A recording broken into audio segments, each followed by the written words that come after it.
Welcome to SciTech Culture with Steve Kern and Ben Warner, where we examine science, technology, and culture in the 21st century. Visit our website at scitechculture.com. Hello and welcome to SciTech Culture. My name is Ben Warner and I'm joined once again by my good friend and colleague Steve Kern. How are we today, Steve? We're doing this whole studio set up in this nice little room that we got today. Glad we could do it in person after this year too. I'm actually just excited by the whole thing. This is not something that we normally get to do, which is really cool. It's not. It's great to have you here at the Tiny House Studio, and I think we'll record a quite an interesting app. I'm sure you'll be showing everyone the setup a little bit later on. Oh, absolutely, and I'm excited that there are that many iPhones recording stuff right now. Anyway, we've got microphones. It feels like the real thing. But anyway, I'll just start on. I ran some more tests with the new iPhone 12 Pro Max, and I was showing you before, and I'll overlay some of the footage of that as well. But now just running around in Adelaide, in the mall, and a couple of other places. And the thing that with these tests that really blew my mind was, I actually don't know if I need the gimbal anymore, because I was walking around handheld, and if I didn't tell you it was handheld right now based on what you're watching right now, I don't think you could tell. Well, you showed me today and I was blown away. It's pretty impressive. I don't know I'd be going out and buying an SLR anytime soon after that. Yeah, what I really like the ultra wide lens on it. That just opens up a whole range of possibilities, I guess. The main thing with I think it's still a limitation is that ability to do lens changes and stuff like that, which is what is, I guess, kind of an advantage of a proper camera. You've got 3 lenses on it already that pretty much cover most bases for things. So it's really impressive. That's it. It's a wide shot, mid shot, and extreme close up. Yeah, absolutely. That's all you need. Alrighty, so let's get into it now.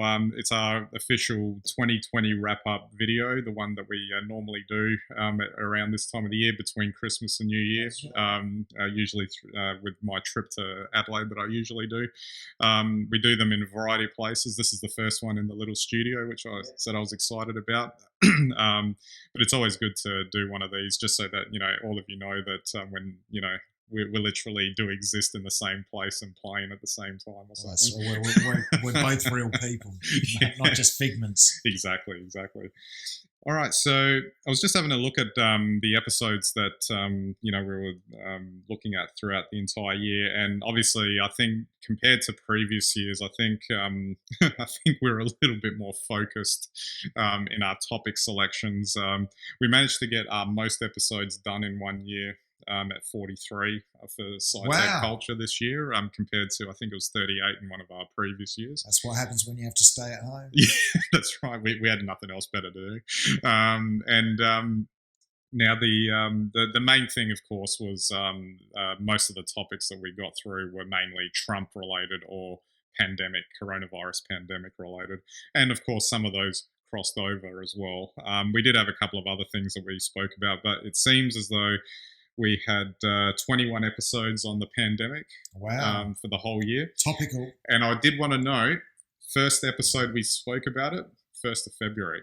Wow. Before everything went to hell in a handbasket in March. So we were onto it a little bit earlier. We covered Trump 13 times, which actually I thought was a little on the low side, because I think we've been covering him pretty well over the last couple of years. Yeah. Well, it's probably pretty close to the last time we'll cover him today. Pretty much, yeah. And then there were a couple of other things, like obviously there were the bushfires at the beginning of the year. We did a bit of future of entertainment and cinema post-COVID. Also, obviously, the workplace and how that works. That kind of factors into some of the pandemic episodes that we had. And tech-wise, obviously, the M1 Max caught our interest. Got us very excited and Absolutely. Looking forward to 2021. Yeah, I want that next 4-port model because I'll be replacing this, I think, with that. And just a couple of other ones like the Joe Rogan Spotify deal, and might get onto that a little bit later, because I think I don't even really want to watch him that much anymore, to be honest. If not that I was kind of a casual viewer of his YouTube clips, but I just wonder if something's happened to his show since all of that went down. But anyway, we'll get to that a bit later. And of course, we ended with the US election and how all that kind of played out in the 4 years on, hey? Yeah. And it's a bit hard to tell because I guess the last 4 years we have been covering Trump so much, and maybe if we start with that too, I don't know about you, but it seemed like once the election happened, and it took a week or two before they officially said that, well, some would argue they're still certifying Biden as we speak, but he got it. But it was an interesting thing happened, I think, in the discussion overall in terms of Biden, etc., and Trump becoming almost not irrelevant, but just the steam came out of the air came out of the tires, I should say, after it became clear that he wasn't going to be president for another term. Well, yeah, and I mean, I guess he, evoked such a visceral response over the past 5 years. I guess that it's much more deflating when he goes, but I think it's a hallmark of our modern SciTech culture that sees once you're done, you're done. Let's move on to the next thing, and it's been quite interesting, I think, how swiftly we've moved on from Trump, and already it just seems like his presidency is a memory. Yeah, which is interesting because it's like at the beginning of the year, everyone I think forgot that he got impeached as well, if not convicted. Well, and all of the hoopla that was surrounding that being, because that was causing so much angst and anxiety at the time. Well, that's right, and I think coronavirus sort of changed that, and I think it even probably changed the Trump narrative. I mean, I personally saw him, probably with a pretty strong run, which he actually did have, second most votes ever in American history. Yeah. Unfortunately, just in a losing election for him. But, obviously the way he handled coronavirus, I think really impacted the result, and I think, it's amazing, like you say, in the space of 10 months, we saw him going, I think, from being in quite a strong position to being defeated by a virus. And that's a good segue right there into the fact that so much of our time, I guess, this year was spent discussing the pandemic and its effects, etc. And I think, if nothing else, I guess there were roadmaps for pandemics in the past of how these things tend to play out, but because it hadn't happened in such a long time, and certainly not in living memory, I guess this was kind of a brand new experience for everyone in so many generations, even going back as far as older ones too, that they wouldn't have experienced anything like this. And and it was, I think it was testament given the amount of times that we spent talking about it. And obviously I had my experience with the extended lockdown in Melbourne. We all had the lockdowns in the early part of the year, and then obviously you guys had that recent cluster in Adelaide where you're facing a fairly harsh lockdown, even stricter than what we were experiencing for a little while. Well, that's right. We had it for a whole 3 days. So. But I think you make a number of good points there. I think the thing is that 100 years on, effectively, the pandemic was treated exactly the same way. The vaccine's coming, which is great, but probably by the time the vaccine rolls out, maybe the virus won't have been such an issue. In terms of at least really suppressing the virus in future years, then the vaccine's critical, and that'll play a huge role in, I guess, hopefully just taking it off the table as something we think about. But having said that, we've spoken about the pandemic a lot this year and other aspects of the pandemic. I think there are a lot of things, particularly around technology, the work-life balance, and probably cinemas and entertainment, that, we were looking at a 5 to 10 year transition period. I think now it's all going to happen in the next 24 months. Absolutely. And I guess aside from the entertainment side, like work is obviously the big one. I think that'll shift. The idea that the office becomes not a place to work, but another tool in the arsenal of getting things done. That's actually a really new concept, I think, for people to Oh, swallow. exactly. And I'm not sure that all workplaces will actually have the foresight to be able to deal with it. But that idea that the workplace becomes a place you go to get something specific done, Yeah, i.e., as a tool, so it becomes or a destination, perhaps a destination for collaboration, yeah, destination for communication and interaction. Um, a destination for co-creation that just simply can't be done, even with the wonderful digital tools we have. yeah, And I think that's what it will become. And well, I think perhaps it's already become that, because I think for aspects of your job where you're working very much solo, uh, I think everyone realizes now there's very little point traveling into an office to achieve something that you can just sit at home and do. yeah. Exactly. And for me, on a side thing, just from the entertainment perspective, I'm actually wondering whether I actually will ever go to the cinema again, and I think that's a big deal for me, considering how much it interested me in the past. Because, I was always about going to see things that would entertain but also engage intellectually, and they would have something to say something culturally, etc. And I just think it's gone too far in the direction of being the what Scorsese would call the amusement park ride. Not that there's anything wrong with that, but when that's the only thing that's on offer, it's effectively like you're going to eat McDonald's for every meal, and I don't think that ends up being all that satisfying after a while if you can't get it anything else. Oh, I You know, agree. Yeah, and since we spoke about it, I've thought about it a lot myself, and I think as we hinted, I think just the point of cinema will change. Same as for work, it become a destination for achieving something. Pardon me, it's not corona. For achieving something you can't achieve on your 80-inch screen at home, and I think the quality of experience now at home means there's no need to go to the cinema. yeah, However, I think some of the things we have seen will become, uh, I think, bigger aspects of cinema, i.e., going to watch major sporting events in a crowd. Anything that will bring people together is what cinema will become. absolutely.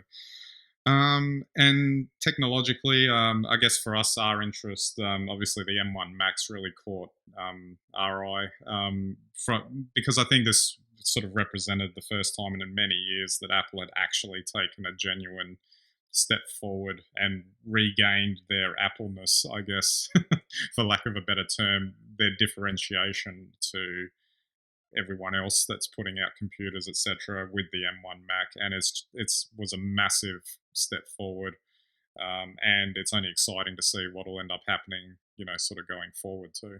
Oh, it's just very clearly to me, it's a step back in the Steve Jobs direction, and whether that's intentional or not, but that having a self-contained Apple without any outside help that can do anything and make you, the user, a better user of the computer.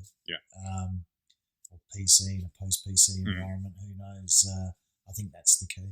I think that Apple finally brings us back to that. Yeah, and like I said before, I'll be looking forward to the next versions of them, so I can start moving the Intel-based ones away from the from the actual thing here. I did want to touch quickly on the Joe Rogan Spotify thing as well, only because we've now had a couple of months down the track from when that actually happened. And I've actually, I sort of only listened to him casually when he had a guest that I actually thought was decent enough to listen to. But now I don't know, I just, whether or not it's changed the podcasting, what it means, like, does it actually, start to segregate podcasters into two tiers of class system or whatever? Who knows? I think the jury's still out on that. But I'm not entirely sure if that move for him was great. I mean, it was great for him financially, I'm sure, but I don't know if the actual show itself, or maybe it's been like this the whole time, and now that it's reached the pinnacle and he's made a buttload of money out of it, and all that sort of stuff, maybe it's like one of those things. Like for me, I think it's just kind of past its I don't know, novelty factor or something. I think it's one of those things. He's hit peak podcast, and once you hit peak podcast, there ain't no coming back. It's all down. I mean, it's not to take away from his success at the show and all that sort of thing. It's just I've been wondering, not just him, but in lots of these types of things where there's a platform and people are subscribing to the argument. If you it's rather than censoring people, you should be able to just let people say their thing and then you rebut it, which seems to be what his approach tends to be. But in an environment where there's so much misinformation and so much irresponsibility, I guess, for lack of a better term, of the types of things that are being said online, whether that's actually a wise approach to do that. I'm not saying full censorship is either, but at the same time, just letting people say whatever they want, given the sort of narrow way the internet can compartmentalize things into niche groups, it may not necessarily be that great either. Well, I don't see there being any answer. We've seen Facebook and Google bring in more controls this year, or at least they've said they've brought in more controls. But I think